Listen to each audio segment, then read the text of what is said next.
Drew Rogers, thanks for coming on, dude. Appreciate it. Yeah, of course. I'm happy to be on here. What's going on? Where you at? Summer ball. Here's summer ball in the Cape. Yep. So I got here as soon as summer ball started, which was early July, late May. I'm pretty sure it was Early early June. May.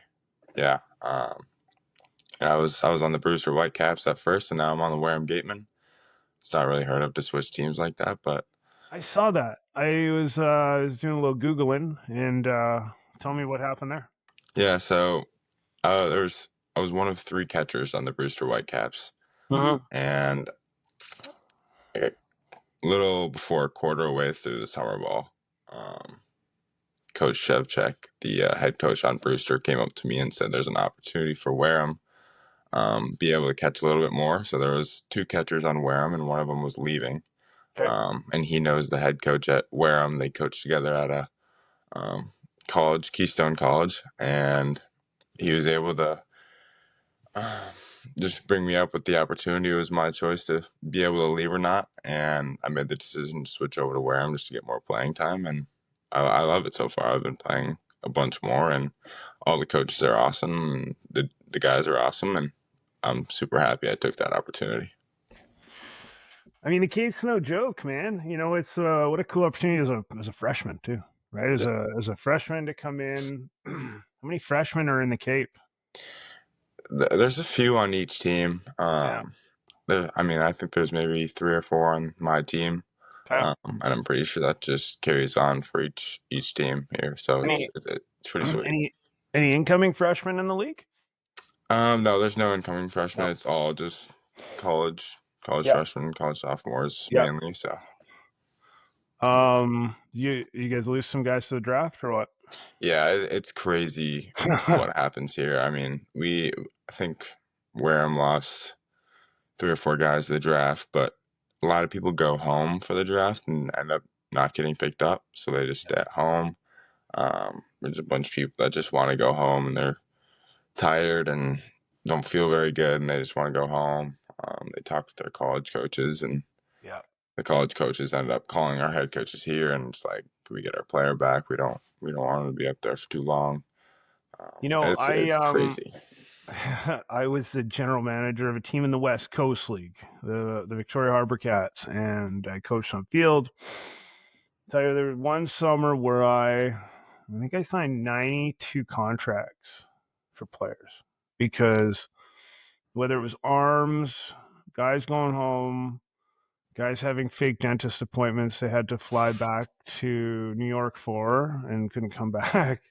It's hard. It's a hard season, especially coming out of a D1 season, especially coming out of a full college season.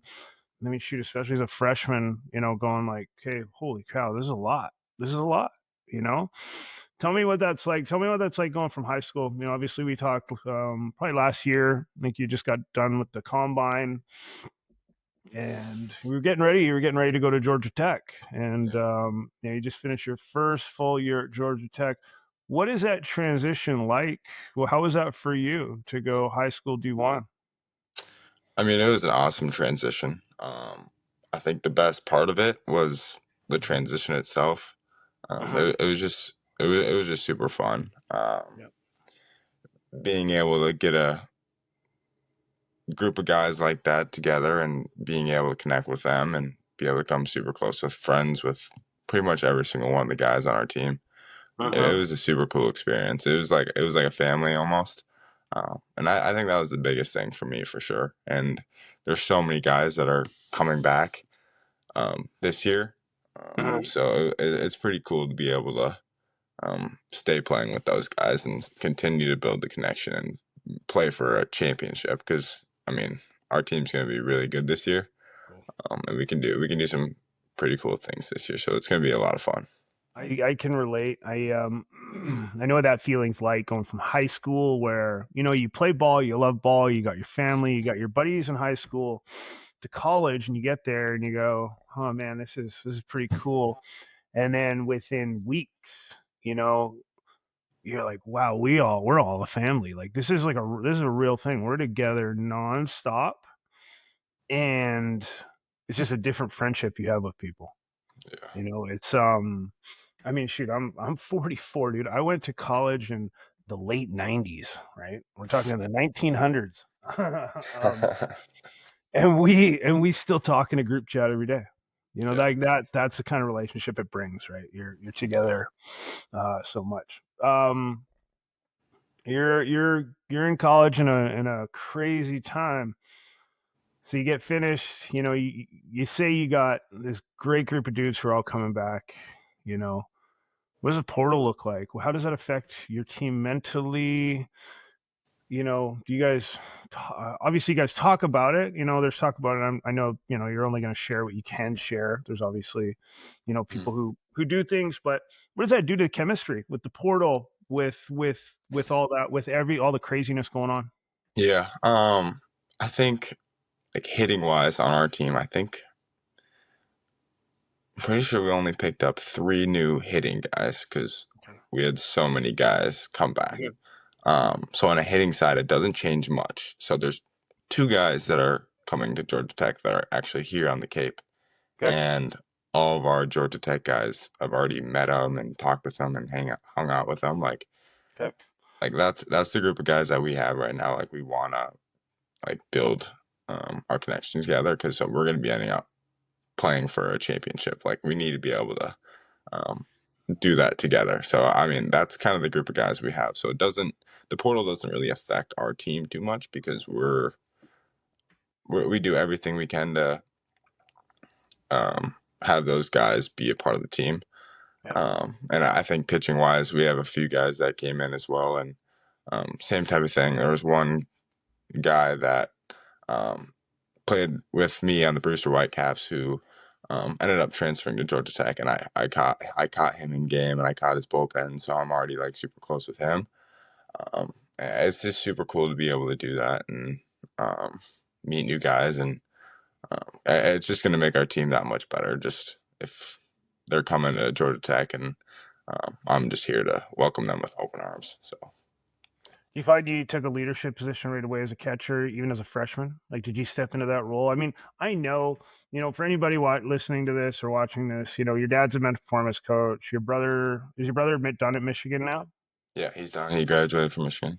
So you grew up. I mean, you obviously grew up in the culture. You grew up, around the game, and I'm not going to say it's easier to step into a leadership role and have confidence, as a freshman going into a big D1 program. But was that something you felt you needed to do?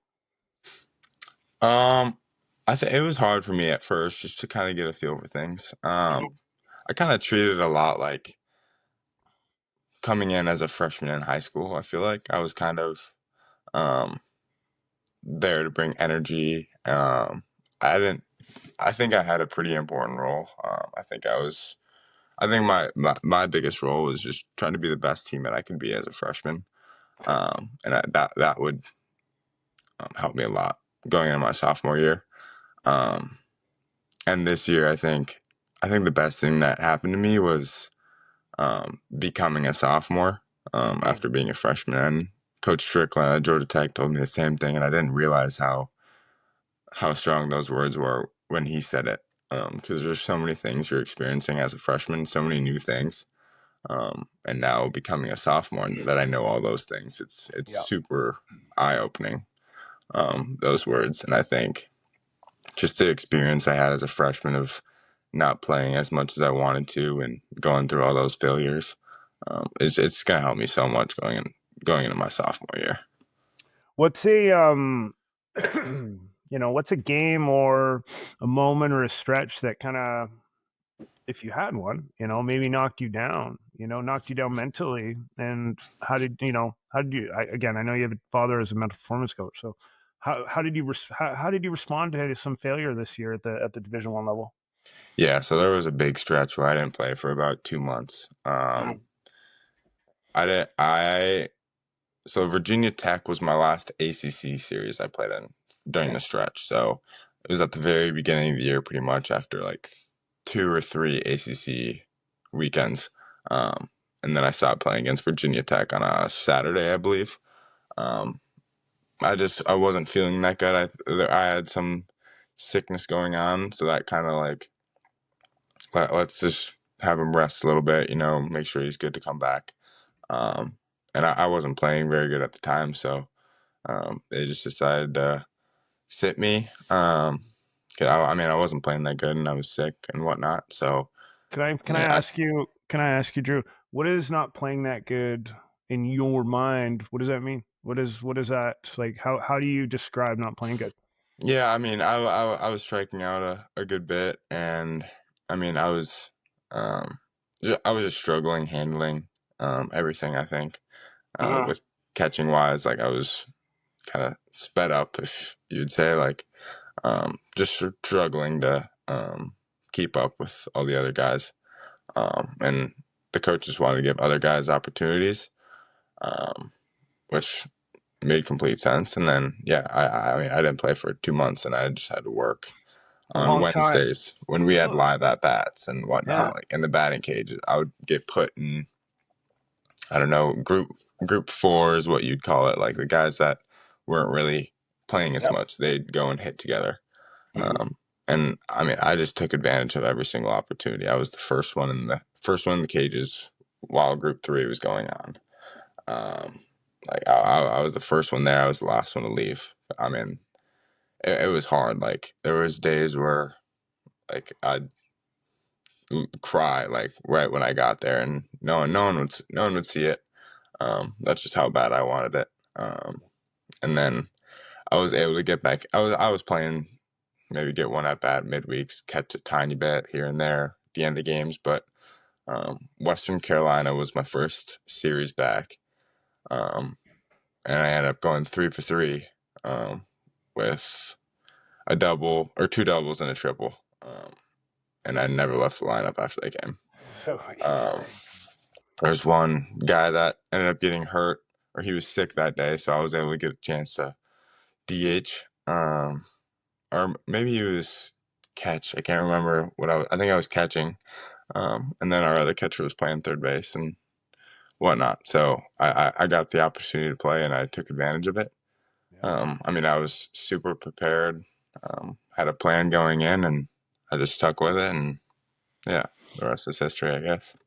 Um, I've had quite a few pro guys on this podcast, and we talk about that mindset of where you're at, where you're talking about getting there early.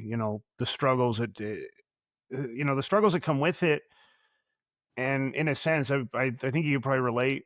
Kind of laying in bed, going through failure in your head, going through negative mindset in your head, and going, and shit like that, just keeping you up at night.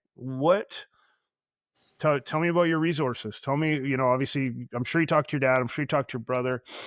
How did that help, and what did they help you with on the mental side? It's just, I understand. Okay, I'm not playing. I need to work my ass off. I need to be, first there, last gone, do all the cliche stuff in a sense that you need to do as a freshman, to grind it out. But mentally, what does that take? Who do you reach out to? I've talked to other players as well of the importance, guys in low A, and they're like, God, I have to talk to my family every day to keep me grounded, to keep my head Yeah, on straight, yeah, because being away from home is hard. That's what pulls a lot of kids away from summer ball and college is they're homesick. They weren't prepared. So what does that look like for you mentally? Like where do you anchor? Where are you able to anchor to when it's tough? yeah. I think family was huge. Mhm. My dad helped a ton. Pretty much talked to him every single day about how I was doing, how I was feeling, um, and him just giving me positive encouragement, even if it was just like go out there and grind today, get everything you had. Uh-huh. There was a lot of just be the best person you can be, on and off the field, be a great teammate.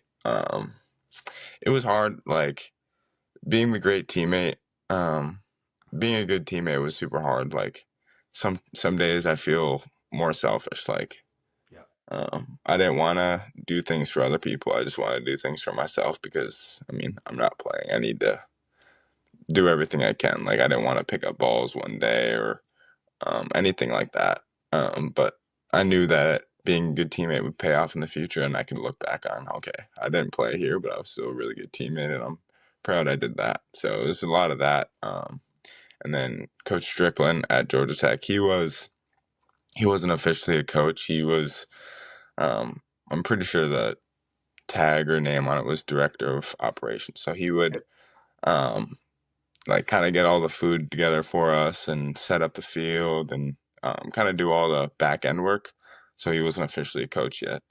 And I mean, I talked to him every single day, and he saw what I was going through. I'd sit with him on the bench, and I mean, I cried to him once or twice, and he kind of just understood. Um, his his son at Auburn was kind of going through the same thing, so he knew what it was like. I don't know if he'd want me to share that, but um, No, I mean, I get it. I understand. It's what I gather is, you're coming in, you're used to being the guy. You're used to being the dude in a sense of like Drew's hitting three. Drew is starting behind the dish. Drew this, Drew that. Hey, Drew got a call for the combine. There's a lot of attention, and it's a big ego hit. yeah, It's something we're not used to as players. Going and being around a new group of guys, we're all told it, and we're all say, "Hey, get ready for this. You're gonna go in. You might not play a lot," and we all say, "Okay, yeah, no problem. That's fine. I'll work my ass off." But it's hard to prepare for things like that when you're that good in high school and you have that kind of attention, and you have that, I'm not going to say pressure put on you to always perform, but it's part of your lifestyle. And now there's no pressure on you to perform. It's like you're forgotten about a little bit sometimes. Like, hey, dude, yeah, go pick up the balls. We'll see you in a couple months when somebody gets hurt. And it's a hit. It's a hit to the ego. yeah, Yeah. yeah, yeah. It was definitely tough, but I mean, I think it was so good for me. Um, it was hard to admit that, like while I was going through that stretch and not playing, I'm like, this is gonna be good for me in the future.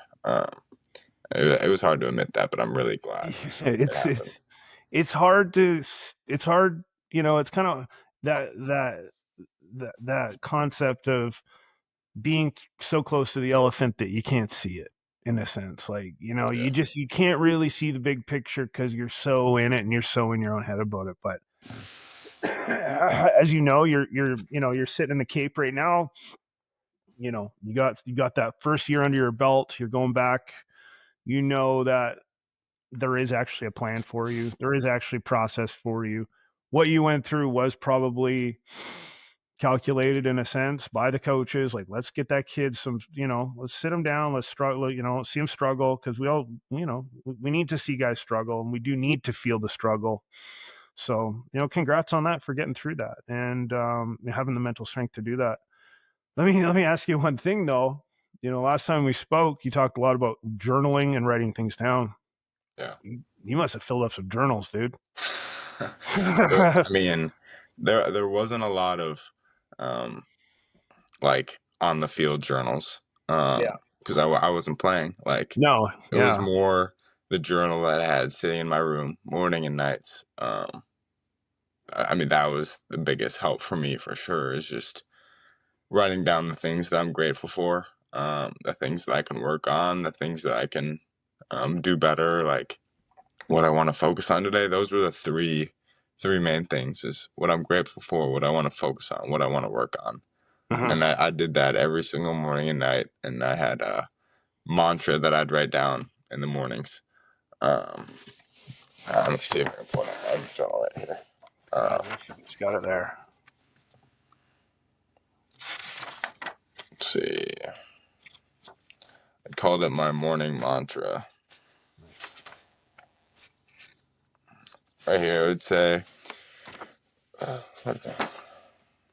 it said, today I'll be the best version of myself. I'll be caring, loving, humble, and relentless. And I'd write that down every single morning. Nice. That's a Uh, little bit of, that's a little bit of self-talk, right? Like, that's a little yeah, bit of, convincing yourself that whatever negative thought process you have is not true. We're going to go live by that. And, yeah, all yeah, that, again, I know your dad's Dad's a big part of this process for you, and it works. And especially in the hard times, it's easy to work on this stuff, and it's easy to react to this stuff in the hard times. Tell me, you know, this is kind of a mental performance podcast, and it's geared towards high school kids and parents of really trying to prepare them and just give them some insight into, what you guys are going through. What's a little piece of advice maybe you can give some sophomores, juniors, seniors that have the potential D1 looks, or shit, even JUCO? What can you tell them on the mental side to really prepare for based on what you went through? I mean, because, and let me preface this too, like, you're no joke coming out of high school, right? Like, you're Yeah. a guy, like, you're a Yeah. dude. Yeah. And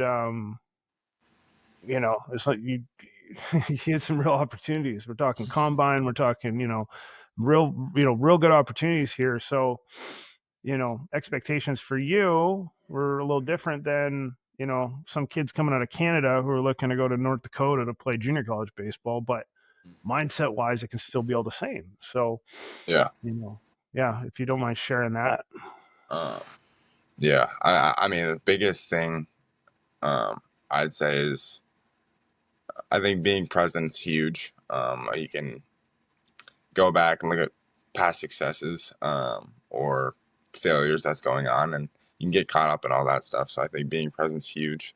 And another thing is just, um, take advantage of every single moment.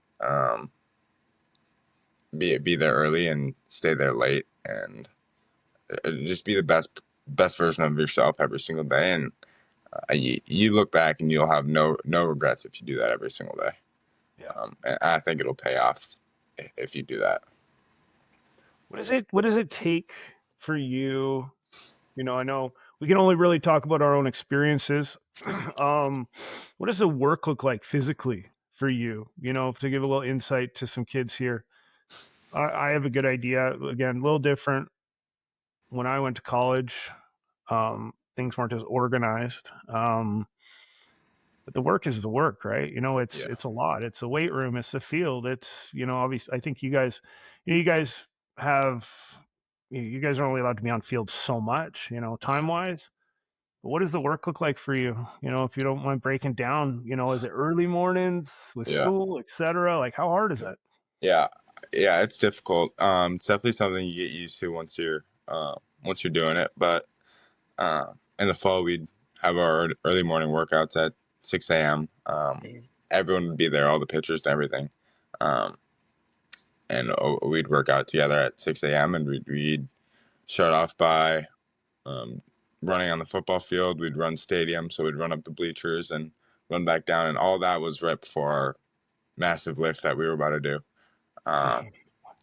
Like a leg day was the hardest thing I've ever done in my entire life for workouts. We do like some crazy lunges, like 30 yards, just lunging and squatting every 5 lunges. And I mean, it was so good. It was so good to be able to go through that. My legs felt so good during the season because of all the stuff that we did in the fall. And then right after the workouts, we'd have school and whatnot. I'd probably finish about 10:45, and then be able to get some food in the end, and then pretty much head to the field right away. Um, and then we do individual work. We do some catching stuff for 30 minutes. We'd hit in cages for about hour and a half, and then we'd hit on the field, and then we do team stuff. It was a lot, but it was so good. It went by super fast every single day because every minute was doing something baseball related. Um, Yeah. and we'd finish probably about 3 or 4, and then have the rest of the day to ourselves.